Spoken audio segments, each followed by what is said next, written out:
Hello students, we are going to start exercise 3.5. Have a look carefully. Cross multiplication method. According to first question, हमें सबसे पहले check करना है कि इसके यूनिक सॉल्यूशन है, नो सॉल्यूशन है या इनफाइनाइट सॉल्यूशन है। अगर यूनिक सॉल्यूशन है तो क्रॉस मल्टीप्लिकेशन मेथड लगाकर x और y की वैल्यू निकालनी है। तो पहले चेक कैसे करते हैं, ध्यान से देखिए। a1/a2, देखिए इसकी वैल्यू क्या है, इट इज़ 1/3। b1/b2, it's -3/-9। ये माइनस माइनस भी कटेगा, 3 1s are 3 3s are, यानी कि b1/b2 की value 1/3। c1/c2, it is -3/-2, that means 3/2. Clearly what is happening here, a1/a2 is equal to b1/b2, ये दोनों तो इक्वल हैं, but it is not equal to c1/c2. So in this case, given system of equation has no solution, therefore we can write no solution exists. इसका कोई solution नहीं है क्योंकि ये केस कौन सा है, पैरेलल लाइंस वाला केस है, राइट। तो चलिए सेकंड पार्ट इसका देखते हैं। Second part, it is 2x + y = 5, 3x + 2y = 8. First of all, what we need to do, we need to write it as 2x + y। ये 5 को लेफ्ट साइड में ले जाइए, राइट। और सेम वे यहाँ पर 3x + 2y - 8 = 0। पहला काम ये करना है। इसके बाद हमें चेक करना है कि इसका यूनिक सॉल्यूशन है कि नहीं। मेथड बाद में लगाना है। जैसे यहाँ पर नो सॉल्यूशन आया तो बस आगे सॉल्व ही नहीं करना। यहाँ पर देखते हैं a1/a2 की वैल्यू 2/3, b1/b2 की 1/2, c1/c2 -5/-8, ये माइनस से माइनस कट जाएगा, 5/8 रह जाएगा। अब देखो यहाँ से तो हमारे पास a1/a2 जो है b1/b2 के इक्वल नहीं आ रहा। वैसे तो c1/c2 देखने की ज़रूरत नहीं है, जो पहले दो ही नॉट इक्वल हैं, देयरफॉर यूनिक सॉल्यूशन एग्जिस्ट। इसका क्या है, यूनिक सॉल्यूशन है। और अगर यूनिक सॉल्यूशन है तो हमें क्रॉस मल्टीप्लिकेशन मेथड भी लगाना है। तो चलिए ध्यान से समझते हैं अब कि क्रॉस मल्टीप्लिकेशन मेथड कैसे लगाना है। सबसे पहला स्टेप हमें क्या करना है, सबसे पहला स्टेप हमें ये देखिए, ध्यान से समझिएगा। एक x लिखना है, वेरिएबल कौन सा x और y है ना, एक x लिखना है, एक y लिखना है और एक 1 लिखना है। पहले तो ये 3 वैल्यू लिखनी है आपने। रूल बड़े ध्यान से समझना। और इसके अलावा हमें लिखना है 2 3 1 2। ये पोजीशंस भी देख लीजिए कहाँ लिख रहे हैं। 23/12 बोलते हैं इसको, क्योंकि इसी से हमें आगे स्टेप्स याद रहते हैं। हालांकि ये 2 3 1 2 लिखना ज़रूरी नहीं है, पेपर में नहीं लिखना, हमें अपने लिए लिख रहे हैं, समझने के लिए। जब प्रैक्टिस हो जाएगी तो याद हो जाएगा। अब देखिए x y और 1 के नीचे ये 2 का क्या मतलब है, ये हमारी जो इक्वेशन है ना, इसमें सेकंड टर्म देखिए। सेकंड टर्म ये रही y और 2y, इनके कोफिशिएंट्स, y का कोफिशिएंट ऊपर क्या है 1, नीचे वाले y का कोफिशिएंट है 2, तो ये कोफिशिएंट्स लिख दिए। 3 मतलब थर्ड टर्म, इनके कोफिशिएंट्स हैं -5 और -8। इनफैक्ट कांस्टेंट है कोफिशिएंट्स क्या, ये खुद कांस्टेंट्स ही हैं, -5 -8। Then one number is 2 3, so let's write 2 3 here. Again 2 is 1 2। तो ये चार्ट कंप्लीट करना है, ध्यान से समझ लीजिए। 23/12 का मतलब 2 3 1 2, यानी second term, third term, first term, second term, उसके सारे कोफिशिएंट्स, या फिर अगर थर्ड टर्म है तो कांस्टेंट वैल्यू लिखनी है।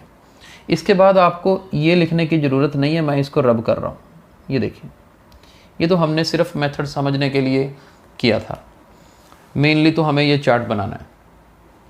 इसके बाद next step x upon equal to y upon equal to 1 upon, फिर आपको ये लिखना है x के नीचे क्या आएगा। ये देखो पहले तो ना सारे ऐसे क्रॉसेस लगा लीजिए इस तरह से, यानी कि इस 1 को इससे मल्टीप्लाई करना है, यानी कि 1 मल्टीप्लाइड विद -8, इधर -5 मल्टीप्लाइड विद 3 और इधर 2 मल्टीप्लाइड विद 2, सभी में लिख लिया हमने। फिर सब में माइनस का निशान लगाना है। अब ये ऊपर वाली साइड देखिए, ये एरो क्रॉस मल्टीप्लिकेशन मेथड तभी कहते हैं, देखो क्रॉस मल्टीप्लाई कर रहे हैं। इस 2 को इस -5 से मल्टीप्लाई करना है, इस -8 को,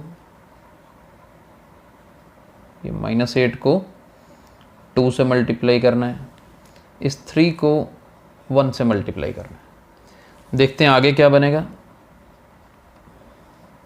-8 को 1 से करते हैं तो -8, ये minus minus plus, 5 2s are 10। आगे देखते हैं, -5 को 3 से करोगे तो -15, minus minus plus 8 2s are 16 और इधर 2 2s are 4 -3। आगे देखते हैं क्या बनता है। 10 -8 करेंगे तो 2, 16 -15 करेंगे तो 1 और 4 -3 करेंगे तो 1। तो हमारे पास x/2 equals y/1 is equal to 1/1। तो अब इसके बाद क्या करना है, देखो तीनों टर्म्स इक्वल है ना, तो हमें देखो फर्स्ट और लास्ट को इक्वल रखिए। नेक्स्ट स्टेप है, इधर फर्स्ट और लास्ट भी इक्वल होंगे, स्प्लिट कर देते हैं, और सेकंड और लास्ट भी इक्वल होंगे। ऐसा क्यों किया, जब तीनों इक्वल हैं तो कोई 2 टर्म्स को आप इक्वल ले सकते हो। तो क्योंकि x/2 भी इस कांस्टेंट के इक्वल है 1 के, y/1 भी इस कांस्टेंट के इक्वल है, तो बस यहीं से हमारे पास x की वैल्यू 2 को 1 से मल्टीप्लाई करो 2, और इस 1 को मल्टीप्लाई करें यहाँ पर तो 1। तो ये हमारे आंसर्स हैं, x is 2 and y is equal to 1 is the required solution. Answer verify कर सकते हो, इसी को गिवन इक्वेशन में पुट करके देख लीजिए। जैसे x को 2 यहाँ पुट करोगे, 2 2s are 4, 4 + 1 5, देखो राइट साइड में 5 आ रहा है, यानी कि हमारा आंसर बिल्कुल ठीक है। चलिए आगे कंटिन्यू करते हैं। थर्ड पार्ट, अभी चारों पार्ट्स ही करने हैं हमने आज, सेकंड कर लिया है, let's move to third part now. Third part क्या है, 3x - 5y equals 20, 6x - 10y equals 40। सबसे पहले मैंने क्या कहा था, हमें क्या करना है, 3x - 5y - 20 इक्वल्स टू 0। इस 20 को लेफ्ट साइड लेके आना है, और इधर 6x - 10y - 40 equal to 0। Next step, हमें पहले कोफिशिएंट्स कंपेयर करके चेक करना है। It is 3/6, 3/6 means it is 1/2. Let us check b1 by b2 then. It is -5 upon -10, that means 1/2. Then c1 by c2 is -20 upon -40, तो it is also 1/2। देखो सारे 1/2 आ रहे हैं, that means a1 by a2 is equal to b1 by b2 equal to c1 by c2। अब तीनों देखिए equal होने का मतलब है therefore infinite many solutions exist, infinite many solutions exist। तो बस फिर आगे सॉल्व नहीं करना हमने। हमारे फर्स्ट क्वेश्चन में यही कहा गया कि अगर यूनिक सोल्यूशन है तो सॉल्व करो। यूनिक सोल्यूशन मतलब x और y का अगर एक आंसर आता है, तो नो सोल्यूशन है तो भी नहीं करना, जैसे फर्स्ट पार्ट में था। थर्ड पार्ट में इनफाइनाइट मैनी सोल्यूशन है तो इसे भी आगे नहीं करना, राइट। तो चलिए लास्ट पार्ट फर्स्ट क्वेश्चन का, यानी कि fourth part we are going to start. Let's have a look. Fourth part, x - 3y -7 = 0, 3x -3y -15 = 0। अब यहाँ पे चेक करेंगे ना, a1/a2 की वैल्यू 1/3, b1/b2 की वैल्यू देखो -3/-3, ये कट के 1/1 है। बस अगर पहले दोनों इक्वल नहीं है तो एक्चुअली c1/c2 तो फिर देखने की ज़रूरत ही नहीं है। और अगर फर्स्ट टू कोफिशिएंट्स कंपेयर करने पे इक्वल नहीं आता है तो इसका मतलब यूनिक सॉल्यूशन है। Therefore unique solution exist. Unique solution है तो अब हमें मेथड लगाना है। मेथड कैसे लगाते थे, x, y और 1 लिखना है। अब मैं 2 3 1 2 लिख नहीं रहा हूँ, अब याद रखना है दिमाग में हमने 23 12 मतलब यहाँ पर 2 है, 2 मतलब सेकंड टर्म की वैल्यूज़ -3 -3। 23 12 अब 3 नंबर थर्ड पे -7 -15, 12 यानी कि 1 12 है ना, तो 1 मतलब फर्स्ट टर्म का आंसर 1 और 3। अगेन 2 सेकेंड टर्म है -3 और -3। तो देखिए ये क्रॉस मल्टीप्लाई करने हैं हमें। इसमें कोई हार्ड एंड फास्ट रूल नहीं है कि आपने ऊपर से नीचे ही जाना है। आप चाहो तो नीचे से ऊपर वाली टर्म्स पहले लिख लो, लेकिन जो एक बार फर्स्ट वाले कॉलम में कर लिया ना तो आगे वाले स्टेप्स में भी सेम फॉलो करना है। उल्टा पुल्टा नहीं कर देना कि पहले आपने नीचे से ऊपर लिख लिया, दूसरे में ऊपर से नीचे लिख रहे हो, फिर गड़बड़ हो जाएगी। तो हमने एक स्टैंडर्ड अपने लिए फिक्स किया हुआ कि ऊपर से नीचे ऐसे एरोज लगाएंगे और इसी तरह से क्रॉस मल्टीप्लिकेशन मेथड को यूज़ करेंगे। चलिए नेक्स्ट स्टेप देखते हैं। x/y/n 1/। -3 को -15 से मल्टीप्लाई करना है जी। 15 3 45 होता है, माइनस माइनस प्लस हो जाएगा तो सिर्फ 45 लिख सकते हैं। मैं एक स्टेप यहाँ पर कम कर रहा हूँ, आपने करना है उसको। देन माइनस और सब्ट्रैक्ट ये करना है। 7 3 21, माइनस माइनस तो वैसे ही प्लस है। ये जो माइनस लगाया है ये तो फॉर्मूले का है, कंसेप्ट का है। यहाँ पर माइनस माइनस जो प्लस हुआ वो अकेला 21 बन गया। अब y के नीचे देखते हैं, -7 को 3 से किया -21, फिर माइनस का निशान।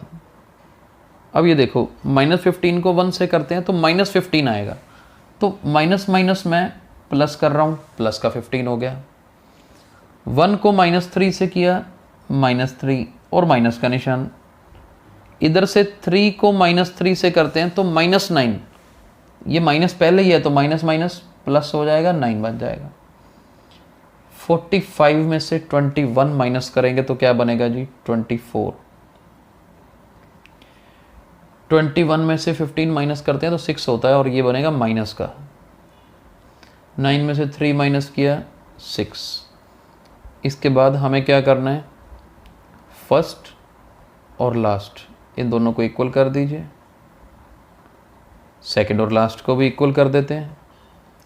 क्रॉस मल्टीप्लाई 24/6 -6/6, ये कट गया 4, ये कट के 1, यानी कि x की वैल्यू 4, y की वैल्यू -1। राइट, आई होप कि क्रॉस मल्टीप्लिकेशन मेथड आपको समझ आ गया है। x की वैल्यू 4 और y की वैल्यू -1 यहाँ फिल करके देख सकते हैं हम। x 4 फिल करेंगे तो यहाँ पर 4 आएगा, y की जगह पे -1 तो माइनस माइनस प्लस 4 + 3 7, 7 में से 7 माइनस किया 0। तो हमारी ये जो दो वैल्यूज़ आई हैं ये सेटिस्फाई कर रही हैं गिवन इक्वेशंस को। दैट मीन्स हमारा आंसर बिल्कुल ठीक है। राइट, आई होप अब ये क्रॉस मल्टीप्लिकेशन मेथड आपको क्लियर है। कल हम आगे कंटिन्यू करेंगे। Thank you.